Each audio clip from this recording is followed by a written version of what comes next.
नमस्कार दोस्तों, मैं Premchandra. Welcome to my YouTube channel pre exam training. दोस्तों, बीपीएससी ऑडिटर का एग्ज़ाम डेट सबको बताया जा चुका है, 29/8 को है।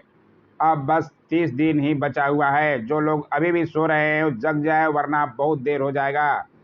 और 67 की तैयारी करने वाले भी जग जाएं, वो भी बैठे ना रहें, अपनी तैयारी में लगे रहें। नोटिफिकेशन आने ही वाला है। आइए देखें, आज का बिहार का अर्थव्यवस्था पर अच्छे सवाल कराए गए हैं। इकोनॉमी ऑफ बिहार, बहुत अच्छे सवाल हैं। आप पूरा वीडियो जरूर देखिएगा। लाइक तो बनता ही है दोस्तों। जो लोग चैनल को सब्सक्राइब नहीं किए हैं, अभी भी सोच रहे हैं, सोचे नहीं, कर लें, आप ही का फायदा होने वाला है। आइए देखें, पहला सवाल। बिहार राज्य खादी ग्रामोद्योग बोर्ड की स्थापना किस वर्ष की गई?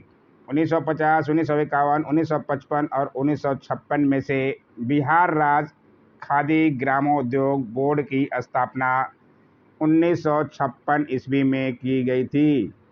नोट करते हुए चलेंगे, अगर नहीं आता हो तो सवाल बनता ही है दोस्तों। आइए देखें अगला सवाल। बिहार राज्य विद्युत परिषद का गठन किस वर्ष किया गया? बिहार राज्य विद्युत परिषद का गठन, बहुत ही अच्छा सवाल है, 1958 ईस्वी में। इसलिए नोट जरूर कीजिएगा, नहीं जानते हैं तो आइए थोड़ा डिटेल में दिखा दें। बिहार राज्य power holding company limited BSPHCL Bharat के बिहार राज्य में कार्यरत एक राज्य स्वामित्व वाली विद्युत विनिमय मानक बोर्ड है। इसका नाम पहले बिहार राज्य बिजली बोर्ड यानी कि BSEB था। बिहार राज्य बिजली बोर्ड 1958 में विद्युत आपूर्ति अधिनियम 1948 के तहत एक सांविधिक निगम के रूप में स्थापित किया गया है।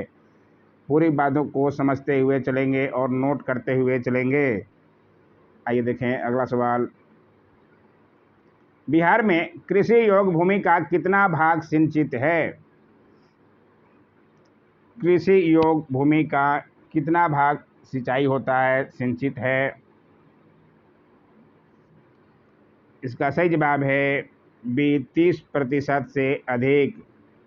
ध्यान रखिएगा, बहुत अच्छे सवाल हैं। आपको अभी समझ में नहीं आएगा, एग्जाम बाद आपको समझ में आएगा कितने अच्छे सवाल थे। इसलिए पूरा वीडियो जरूर देखा कीजिए। बिहार के कर आय का मुख्य स्रोत क्या है? बिहार में टैक्स से आय का मुख्य स्रोत आय कर से, निर्यात कर से, आयात कर से या बिक्री कर से है? इसका सही जवाब है बिक्री कर से है। ध्यान रखिएगा, बहुत अच्छा सवाल है। बिहार राज्य में अप्रत्यक्ष कर के अंतर्गत आय कर आता है। आय का सबसे बड़ा स्रोत बिक्री कर है। कर से होने वाली आय, बिक्री कर से सबसे ज़्यादा आय होती है। फिर ध्यान रखिएगा, आय कर तो अलग चीज़ है। आइए देखें, अच्छा लगे तो लाइक एंड सब्सक्राइब जरूर कीजिए दोस्तों। बिहार में सबसे पुरानी नहर कौन सी है? सबसे पुरानी नहर जो है बिहार की, सोन नहर है। ध्यान रखिएगा, सोन नदी पर बना हुआ सोन नहर डेरी सोन से निकला हुआ है। बिहार में नहरों द्वारा सबसे अधिक सिंचाई किस क्षेत्र में होती है? नहरों से सिंचाई जो है सबसे ज़्यादा किस क्षेत्र में होती है? इसका सही जवाब है सोन कमांड एरिया में। सोन से जो नहर निकली है सबसे पुरानी, पहले से ही हो रहा है। भोजपुर जिला रोहतास होते हुए जो जाता है, इसलिए ध्यान रखिएगा, सोन कमांड एरिया। आइए देखें अगला सवाल। पूर्वी कोसी नहर कहाँ से निकाली गई है? पूर्वी कोसी नहर जो है कहाँ से निकाली गई है? कोसी नदी बिहार का शोक के नाम से जानी जाती है, सबको ज्ञात होना चाहिए। नहीं जानते हैं इसे ज़रूर नोट कीजिए, बार बार सवाल आपको दिखेगा ही। और पूर्वी कोसी नहर जो है भीमनगर बैराज से निकाली गई है। ध्यान रखिएगा, आइए इसका डिटेल भी थोड़ा दिखा दें। पूर्वी कोसी मुख्य नहर भीमनगर बैराज के उत्तर में कोसी नदी के बाएं किनारे से निकलती है और 43 किलोमीटर लंबी है। से भी ध्यान रखिएगा। आइए देखें अगला सवाल। वाल्मीकि नगर के निकट जो नहर निकाली गई है उसका नाम क्या है? बहुत ही अच्छा सवाल है। वाल्मीकि राष्ट्रीय उद्यान बिहार में एक ही नेशनल पार्क है। उसके बगल में वाल्मीकि नगर के निकट नहर निकाली गई है, कौन सी? इसका सही जवाब है गंडक नहर। ध्यान रखिएगा, बहुत ही अच्छा सवाल है। आइए देखिए अगला सवाल। बिहार में सबसे बड़ा ताप विद्युत संयंत्र कौन सा है? कहलगांव, बरौनी, कांटी और नवीन नगर में से बिहार में सबसे बड़ा ताप विद्युत संयंत्र जो है कहलगांव में है, जो कि भागलपुर में स्थित है। आइए देखें अगला सवाल। बिहार में विद्युत ऊर्जा का मुख्य स्रोत क्या है? जल विद्युत, नाभिकीय विद्युत, जल विद्युत या नाभिकीय विद्युत?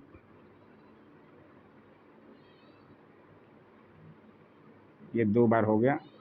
ताप विद्युत, जल विद्युत, नाभिकीय विद्युत, पवन ऊर्जा और ताप विद्युत में से कौन है बिहार में विद्युत ऊर्जा का मुख्य स्रोत? इसका सही जवाब है ताप विद्युत जो है बिहार में मुख्य स्रोत है विद्युत का। ध्यान रखिएगा, बहुत अच्छा सवाल है। विद्युत ऊर्जा पर भी सवाल बनते रहते हैं। कहलगांव ताप विद्युत परियोजना किसके द्वारा स्थापित की गई है? कहलगांव ताप विद्युत परियोजना जो है एक एनटीपीसी परियोजना है। National thermal power corporation, NTPC, राष्ट्रीय ताप विद्युत निगम। इसलिए ध्यान रखिएगा, बहुत अच्छा ये सवाल है।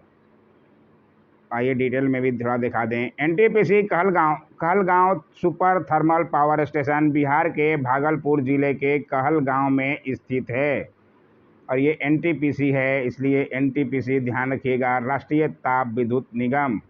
आइए देखें अगला सवाल। किस नगर में सिगरेट का संगठित क्षेत्र में कारखाना है?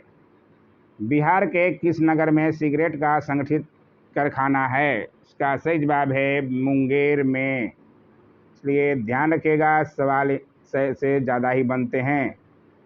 बिहार की अर्थव्यवस्था मुख्य रूप से किस पर आधारित है? उद्योग पर, कृषि पर, खनन पर या पशुपालन पर? बहुत अच्छे सवाल कराए जा रहे हैं। पूरा वीडियो देखने में ज़्यादा समय नहीं लगेगा, लेकिन आपकी ज़िंदगी में एक एक नंबर जो है बहुत मायने रखता है आपके एग्ज़ाम के लिए, इसलिए पूरा वीडियो देखने की कोशिश किया कीजिए। इसका सही जवाब है बी, कृषि। बिहार की अर्थव्यवस्था मुख्य रूप से कृषि पर आधारित है, इसलिए ध्यान रखिएगा, बहुत ही इजी और बहुत ही अच्छा सवाल था। बिहार का कौन सा जिला नायलॉन उद्योग के लिए प्रसिद्ध जिला है? गया, सहरसा, मुंगेर और सिवान में से बिहार का कौन सा जिला नायलॉन उद्योग के लिए प्रसिद्ध जिला है? इसका सही जवाब है मुंगेर जो है नायलॉन उद्योग के लिए प्रसिद्ध जिला है। ध्यान रखिएगा, नोट करते हुए चलिएगा जो नहीं जानते हैं। पटना स्थित मगध स्टॉक एक्सचेंज का क्या कार्य है? यह समान शेयर बाजार है, यह मध्यम शेयर बाजार है, यह राज्य स्तरीय शेयर बाजार है, यह प्राथमिक शेयर बाजार है? इसमें से पटना में स्थित मगध स्टॉक एक्सचेंज है शेयर बाजार क्या है? यह प्राथमिक शेयर बाजार है, इसलिए ध्यान रखिएगा। आइए देखें अगला सवाल। बिहार सरकार ने भूमि अधिसीमा अधिनियम कब पारित किया था? भूमि अधिसीमा अधिनियम जो है बिहार सरकार ने 1961 ईस्वी में पारित किया था। ध्यान रखिएगा, नोट जरूर कीजिएगा इसे। आइए देखें अगला सवाल। बिहार में नाबार्ड किस क्षेत्र में अपनी भूमिका निभाती है? कृषि विकास, लघु उद्योग, कुटीर एवं ग्रामीण उद्योग और उपयुक्त सभी में से बिहार में नाबार्ड जो है इसमें से सभी में अपनी भूमिका निभाता है। कृषि विकास में भी भूमिका निभाता है, लघु उद्योग में भी और कुटीर एवं ग्रामीण उद्योग में भी, इसलिए ध्यान रखिएगा, अच्छे सवाल हैं ये भी। नाबार्ड में भी सवाल बनते रहते हैं। बिहार में प्रथम जिला नियोजन का गठन हुआ था, कहाँ पर हुआ था प्रथम जिला नियोजन का गठन? पटना जिला में, भोजपुर जिला में, मुंगेर जिला में या भागलपुर जिला में? इसका सही जवाब है मुंगेर जिला में जो है बिहार में प्रथम जिला नियोजन का गठन हुआ था। इसलिए ध्यान जरूर रखिएगा, नोट जरूर कर लीजिएगा। आइए देखें अगला सवाल। बिहार राज्य में गरीबी रेखा के नीचे लोगों की अधिकतम संख्या होने का कारण क्या है? बिहार राज्य में गरीबी रेखा से नीचे ज़्यादा लोग हैं, उसका कारण जो है भूमि सुधारों की असफलता, राजनीतिक इच्छा शक्ति का अभाव, श्रमिक वर्ग की अधिक संख्या या उपयुक्त सभी में से उपयुक्त सभी हो जाएगा। इसलिए ज़्यादा जो है बिहारी लोग गरीब हैं, ज़्यादातर जो है संख्या में गरीबी है। भूमि सुधारों की असफलता है, राजनीतिक इच्छा शक्ति का अभाव है और श्रमिक वर्ग की अधिक संख्या है बिहार में। पूरे देश में क्या विदेशों तक बिहार के लेबर फैले हुए हैं। आइए देखें अगला सवाल। बिहार के कृषि आधारित उद्योग कौन हैं?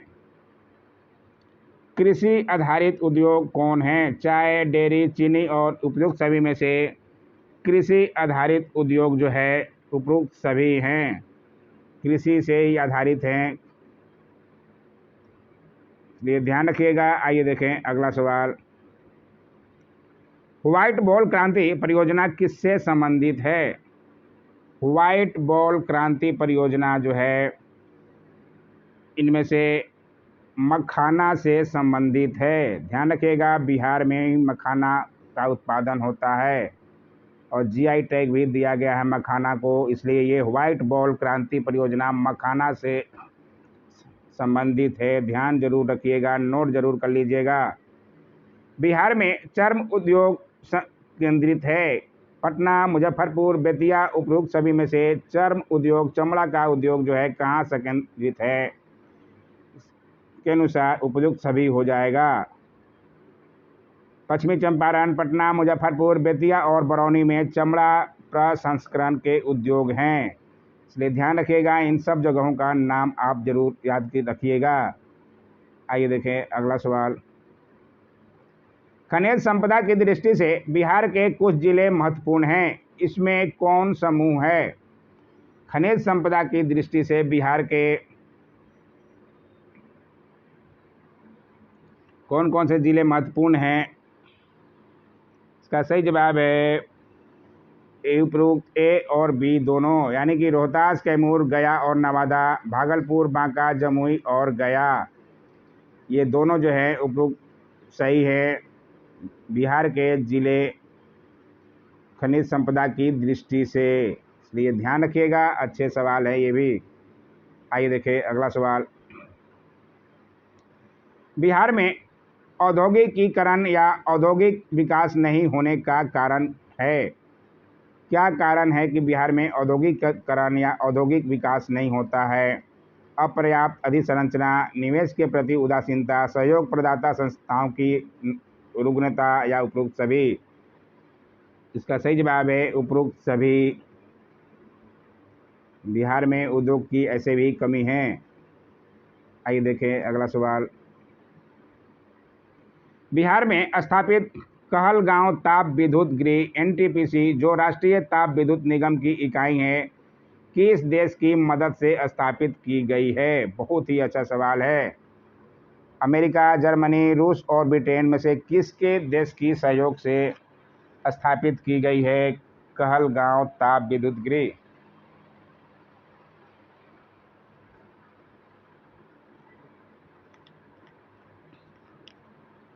इसका सही जवाब है रूस के सहयोग से।